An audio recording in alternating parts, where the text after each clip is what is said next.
प्यारे बच्चों, तो आपने देखा कि हमने पहले पाठ के प्रश्न किए, मौखिक प्रश्न किए थे, लिखित प्रश्न किए थे और जो ये मल्टीपल चॉइस क्वेश्चन थे ये भी हमने किए थे। आज हम अपने भाषा से, तो पाठ्य पुस्तक में बच्चों हमारा हिंदी व्याकरण भी है, तो हम उसको भी करेंगे। अधिकतर इसमें हमें बुक में स्पेस दिया हुआ है, हम उसको बुक में ही कर लेंगे। बुक में हम पेंसिल से करेंगे और ये व्याकरण के ही प्रश्न हैं। अगर ध्यान से देखा जाए तो ये व्याकरण के ही प्रश्न है। जैसे हमारा ये भाषा से, अगर आप ध्यान देंगे तो आप क्या देख रहे हैं कि फूल का पुष्प, सुमन, कुसुम, ये क्या है बच्चों? ये समानार्थी बोलते हैं या पर्यायवाची शब्द ही हैं।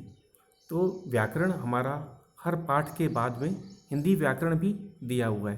तो हमें हमेशा यही नहीं सोचना चाहिए कि हमें व्याकरण केवल व्याकरण पुस्तक में ही मिलेगा, हमें अपने पाठ्य पुस्तक में भी मिलेगा। तो हम अपना भाषा से करते हैं।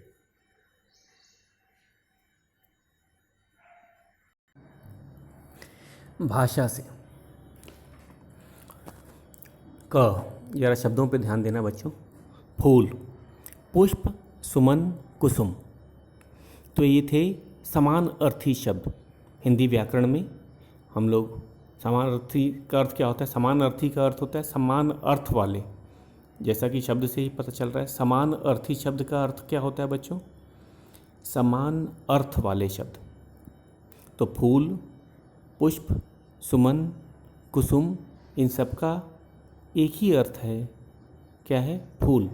जिसे हम आम भाषा में क्या बोलते हैं? फूल। तो इन सब का अर्थ एक समान है, इसीलिए इन्हें समानार्थी कहा जाता है। हिंदी व्याकरण के हिसाब से इन्हें पर्यायवाची शब्द भी कहा जाता है, इनका समान अर्थ होता है। तो हमें क्या करना है इस प्रश्न में? हमें समानार्थी शब्द या पर्यायवाची शब्द लिखना है दिए हुए शब्दों का। तो पहला वाला हमारा है बादल। फूल तो उदाहरण था। इन सब प्रश्नों को आपको पाठ्यपुस्तक में ही लिखना है, स्पेस दिया हुआ है। आप लिखते समय पेंसिल का प्रयोग करेंगे, डार्क पेंसिल का, और क्लिक करके मुझे असाइनमेंट में, होमवर्क में सेंड करेंगे। बच्चों, डार्क पेंसिल का यूज़ करना है क्योंकि मैं देख रहा हूँ कि ये काफ़ी लाइट आता है, फ़ोटो क्लिक करने के बाद साफ दिखता नहीं है, तो इस पर ज़रा ध्यान देना। हम अपने दूसरे शब्द पे चलते हैं। हमारा दूसरा शब्द है बादल। बादल का पर्यायवाची है मेघ, घटा, जलधर। तो हम लिखते हैं, पहला हमारा है मेघ,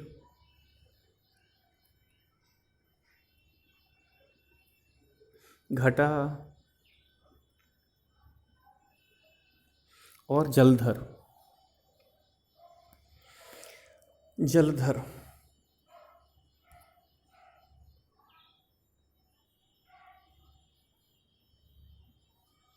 जलधर, जल को धारण करने वाला। जलधर का शाब्दिक अर्थ है, तो बादलों में जल होता है, इसीलिए इसे जलधर भी कहा जाता है। आगे चलते हैं। हमारा दूसरा है उपवन। उपवन का अर्थ होता है बाग, बगीचा, वाटिका। तो हम लिखते हैं बाग,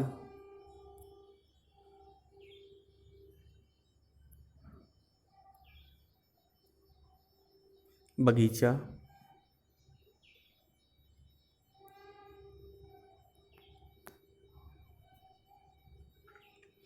और वाटिका। वाटिका भी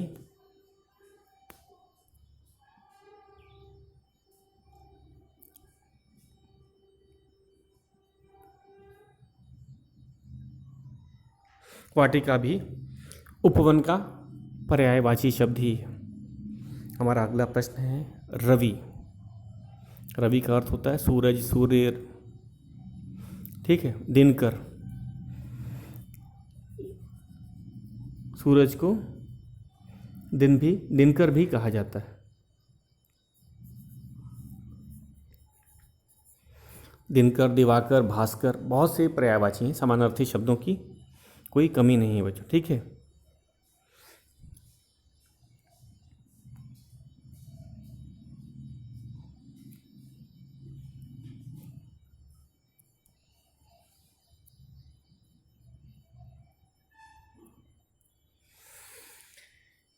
तो रवि का सूर्य,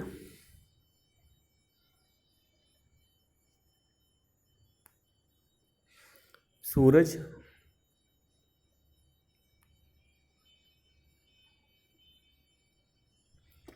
और दिनकर,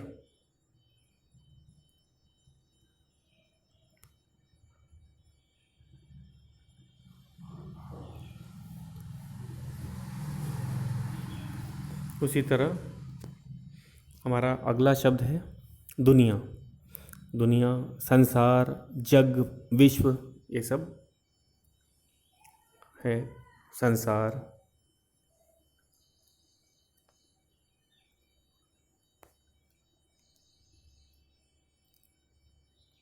जग,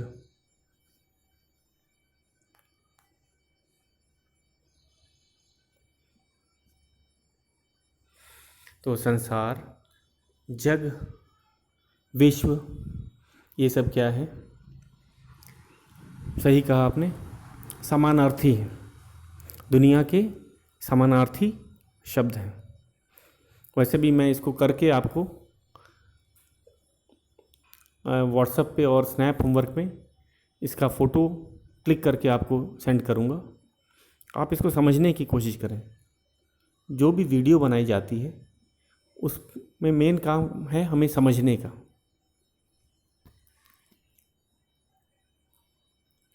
पथ, हमारा अगला शब्द है पथ। पथ का अर्थ होता है राह, रास्ता, मार्ग। तो हम लिखते हैं राह,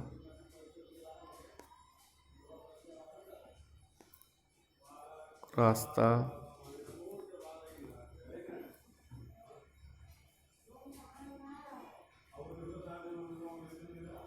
मार्ग। राह, रास्ता, मार्ग। आगे चलते हैं।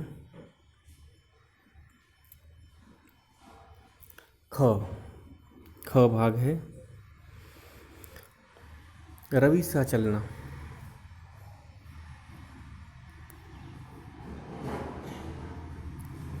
तो हमने ये देख रखा है बच्चों, इसमें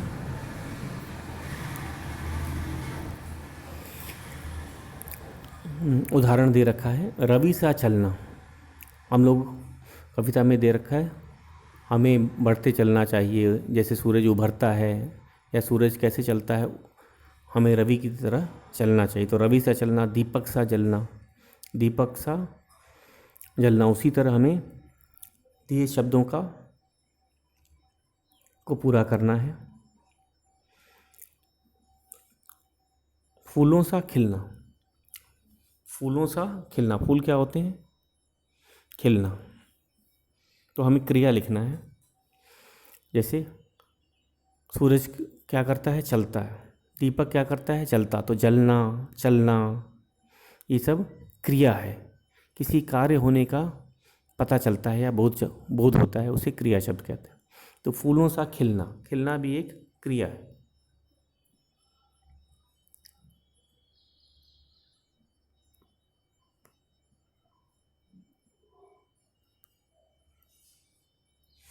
फूलों सा खिलना, हिम सा गलना। हिम, बर्फ कैसे होता है? गल जाता है। गलना भी एक क्रिया शब्द है।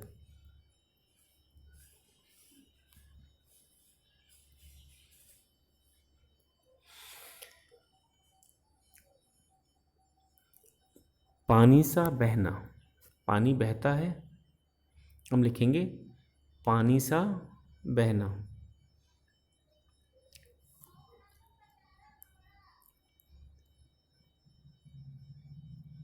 और उसी तरह पंछी सा उड़ना, उड़ना भी एक क्रिया है।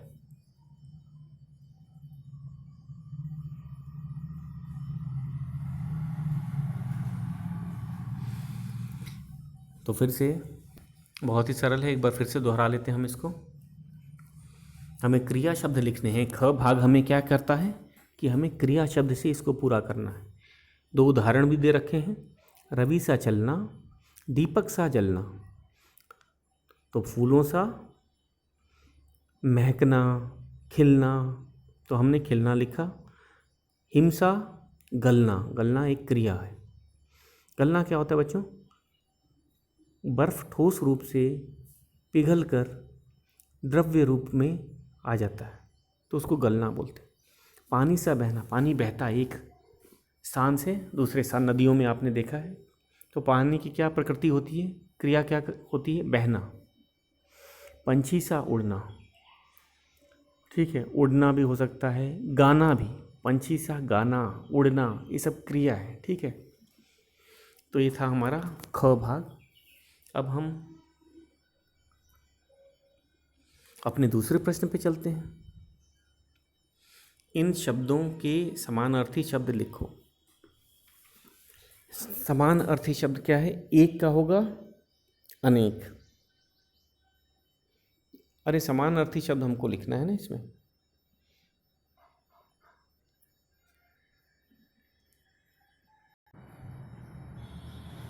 हाँ, तो बच्चों हमारा जो दूसरा प्रश्न है, इन शब्दों के समानार्थी शब्द लिखो। तो हमें समानार्थी शब्द लिखना है। कुछ किताब में यहाँ पे ध्यान दीजिएगा, शायद पुरानी किताब में विपरीतार्थी शब्द है, विलोम शब्द लिखने के लिए कहा गया है। तो ज़रा इस प्रश्न पे ज़रा ध्यान दीजिएगा। हमारे पास नई किताब में समानार्थी शब्द लिखने के लिए कहा है, पुरानी किताब में विलोम शब्द लिखने के लिए कहा है। तो हम लोग चलते हैं, दोनों ही बता देता हूँ, आप नई किताब का ही फॉलो करें। विलोम शब्द पहले हम लोग पहले समानार्थी शब्द करते हैं। एक का अर्थ होता है एकल। एक का क्या अर्थ है? एकल। मैं लिख देता हूँ।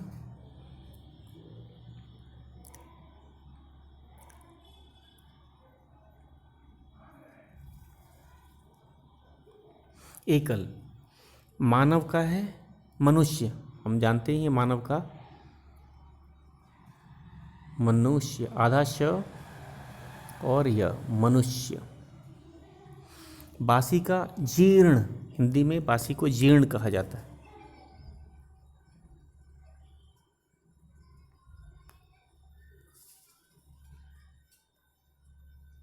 जीर्ण।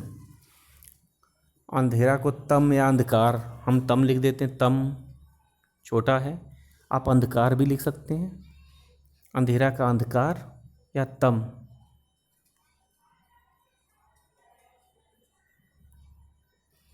तम, तमस, अंधकार। तो बच्चों कुछ किताब में एक दूसरा क्वेश्चन मैंने देखा है, कई जगह ये विपरीत अर्थ लिखा है, इस पे ज़रा ध्यान से देखना। अगर आपकी किताब में विपरीतार्थी शब्द लिखने के लिए कहा है तो एक का अनेक हो जाएगा, मानव का दानव हो जाएगा, बासी का ताज़ी हो जाएगा, अंधेरा का उजाला हो जाएगा। इस पे ज़रा ध्यान दीजिएगा। हम नई पुस्तक के हिसाब से चल रहे हैं, नई पुस्तक में समानार्थी ही दिया हुआ है। तो कुछ बच्चे प्रश्न मुझे कर रहे थे कि सर ये ऐसे किताब कैसे अलग अलग है, तो उसमें कुछ प्रश्न बदल दिए गए। हम आगे चलते हैं, फिर से इसको बता देता हूँ आपको। समानार्थी शब्द लिखने का आएगा तो एक का एकल, मानव का मनुष्य, बासी का जीर्ण, अंधेरा का अंधकार, तम, तमस, कुछ भी लिख सकते हैं। ठीक है, आगे चलते हैं। इन शब्दों में से संज्ञा शब्द चुनकर लिखो। हमने देख रखा है इसमें विशेषण और संज्ञा दोनों ही मिला के रखा हुआ है बच्चों। देखो ध्यान से, जैसे आपको सुंदर जो है ए विशेषण है, हमें संज्ञा शब्द चुनकर लिखना है। तो उपवन, हमारा कौन कौन से संज्ञा शब्द हैं मैं टिक कर देता हूँ।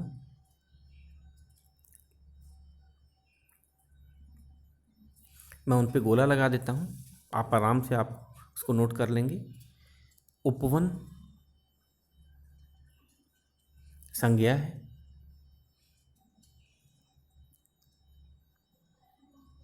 रेखा संज्ञा है, धरती संज्ञा है, इंसान संज्ञा है, भोजन संज्ञा है,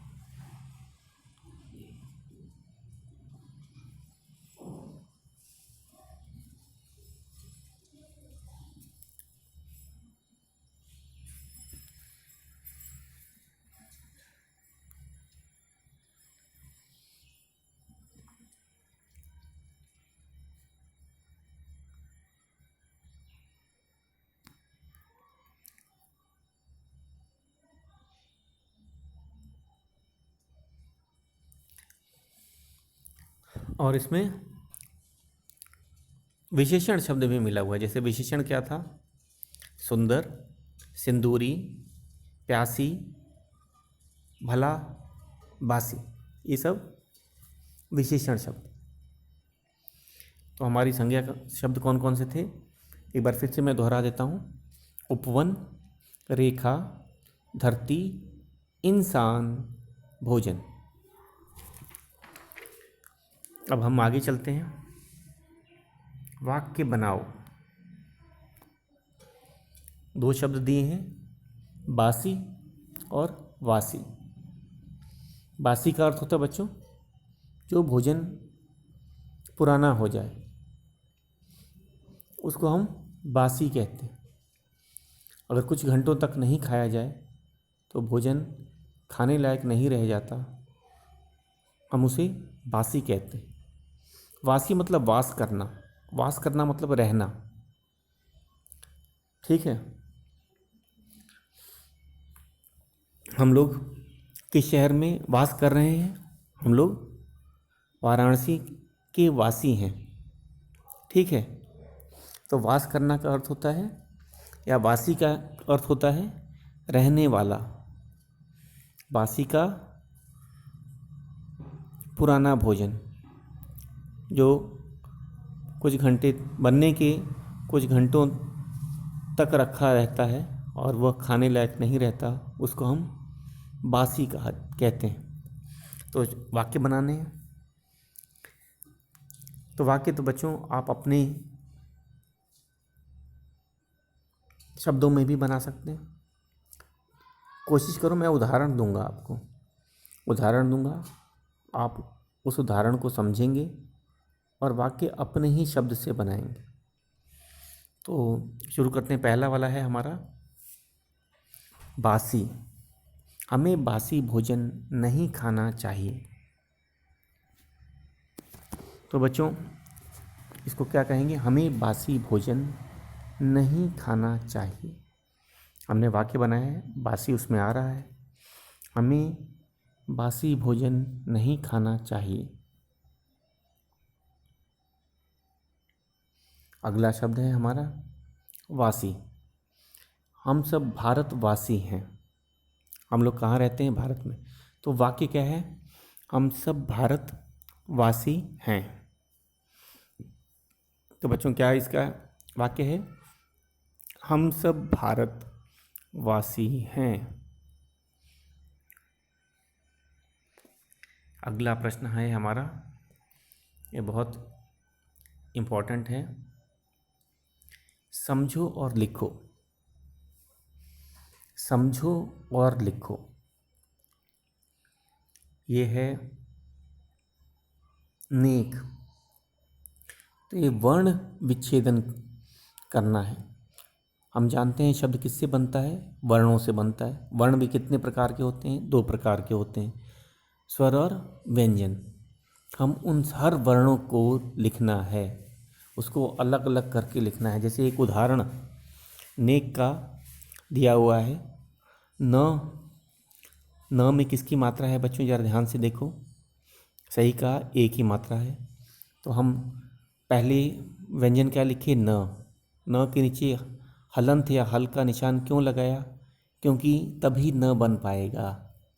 न एक व्यंजन है, हलंत लगाने पे ही हम जो न वर्ण है उसको लिख सकते हैं। तो न धन ए, एक स्वर है, स्वर भी वर्ण होता है, हमने उनको अलग अलग कर दिया। आगे चलते हैं। क में एक व्यंजन है, उसमें अ का स्वर मिला हुआ है, तो वो जो स्वर है उसको भी हम अलग से लिखेंगे। क हलंत जमा अ। अब आपको समझ आ गया होगा कि इसमें समझो और लिखो में क्या करने के लिए कह रहा है। वर्ण का विच्छेदन करने के लिए कह रहा है। सभी वर्णों को अलग अलग, चाहे वो स्वर हो चाहे वह व्यंजन हो, हमको अलग अलग करके लिखना है।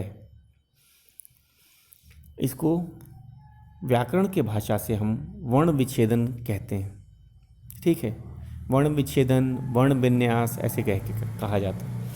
तो हम इसको लिखते हैं। हमारा अगला शब्द है संसार। बच्चों ध्यान से देखो,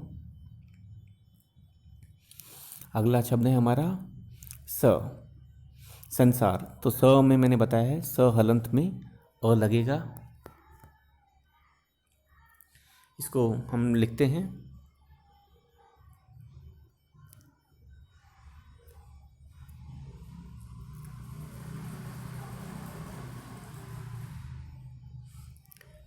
हल का निशान उस वर्ण को, उस व्यंजन को आधा कर देता है। याद रखना फिर से, हलंत या हल का निशान उस व्यंजन को आधा कर देता है। ए स व्यंजन हुआ, हम इसमें अ की अ स्वर जुड़ा हुआ है। उसके बाद हम न पे आएंगे। न, अब हम न पे आ जाते हैं बच्चों।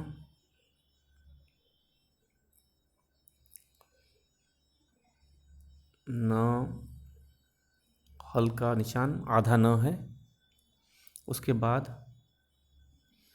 आप आ जाएंगे, फिर स पे आ जाते हैं। आदिदेव शंकर। तो बच्चों संसार का हम लोग लिखते हैं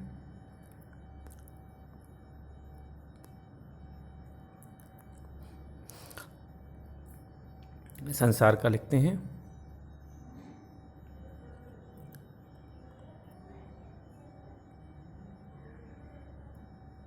स हल, हल लगाने से वर्ण आधा हो जाता है। अ, अब स बना, जमा न जो है आधा है। उसके बाद हम लोग इसके नीचे लिख रहे हैं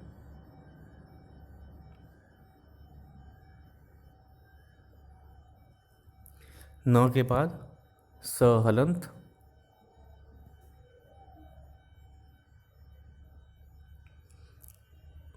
स में आ की मात्रा लगी है, हम आ लिख रहे हैं। उसके बाद र हलंत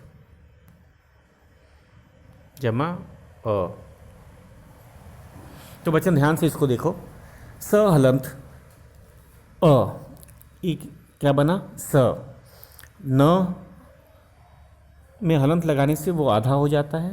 फिर अगला हमें सा लिखना है, स हलंत जमा आ, ये सा बनाया। फिर र के लिए हमने र व्यंजन कैसे लिखेंगे, र हलंत और इसमें किसकी मात्रा है अ की, तो हम अ लिख रहे हैं। ठीक है, तो इसी तरह ये बनेगा संसार।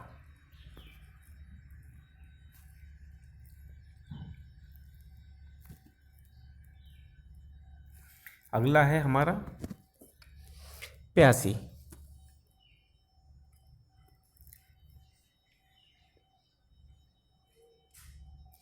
आधा प के लिए हमने प हलंत कर दिया, य वर्ण लिखा। उसके बाद इसमें आ की मात्रा है, हमने स्वर आ लिखा और स में बड़ी ई की मात्रा है तो स हलंत जमा बड़ी ई, तो ये बना प्यासी। मैं इसको बच्चों क्लिक करके आपको भेज भी दूंगा, आप वहाँ से भी कर सकते हैं।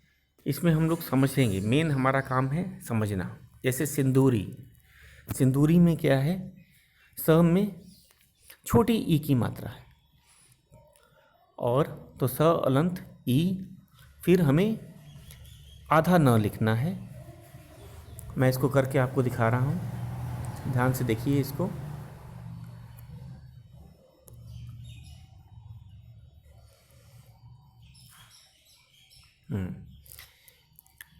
स हलंत जमा छोटी ई जमा न हलंत, आधा न के लिए, जमा द हलंत जमा बड़ा ऊ, बड़ा ऊ जमा र हलंत हल का निशान जमा बड़ी ई। तो ये वर्ण विच्छेदन हमने कर रखा है। सिंदूरी स में हलंत लगाया है और छोटी ई की मात्रा है तो हमने छोटी ई लिखा है। स हलंत छोटी ई जमा न हलंत जमा द हलंत जमा ऊ जमा र हलंत जमा बड़ी ई। तो ये क्या बन गया, सिंदूरी। उसी तरह हम अपने आखिरी शब्द पे चलते हैं बच्चों। ये है प्रत्येक। ये क्या है, प्रत्येक। तो इसमें हमें देखना है कि हमारा र और त आधा है। इसमें हमारा र और त आधा है, तो हम कैसे लिखेंगे, ज़रा ध्यान दो इसको। प्रत्येक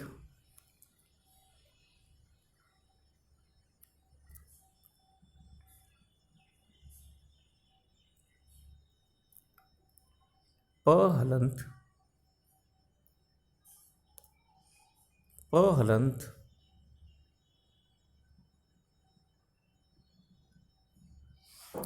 प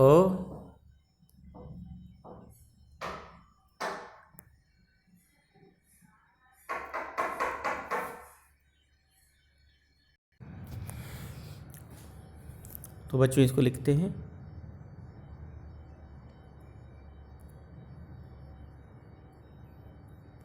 प हलंत जमा प। अब ये क्या बना, प बना, ध्यान दिया आपने। अब ये प बना। फिर हम आगे र पे चलते हैं। आधा र कैसे लिखते हैं, र में हलंत लगा दिया, फिर हम आधा त लिखना है, उसमें हमने हलंत लगा दिया, जमा य में हलंत लगाया और ए की मात्रा है तो ए भी लिखा, जमा क के लिए क हलंत अ, क हलंत अ। फिर से जरा ध्यान से देखो बच्चों।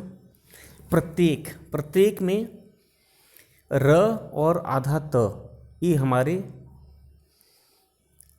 आधे हैं, तो हम इसको कैसे लिखेंगे, प हलंत जमा अ जमा र हलंत जमा त हलंत जमा य हलंत जमा ए जमा क हलंत जमा क। तो ये था वर्ण विच्छेदन। मैं वैसे भी इसका आपको फ़ोटो क्लिक करके व्हाट्सएप और स्नैप होमवर्क दोनों में भेज दूंगा। हमारा अगला प्रश्न है,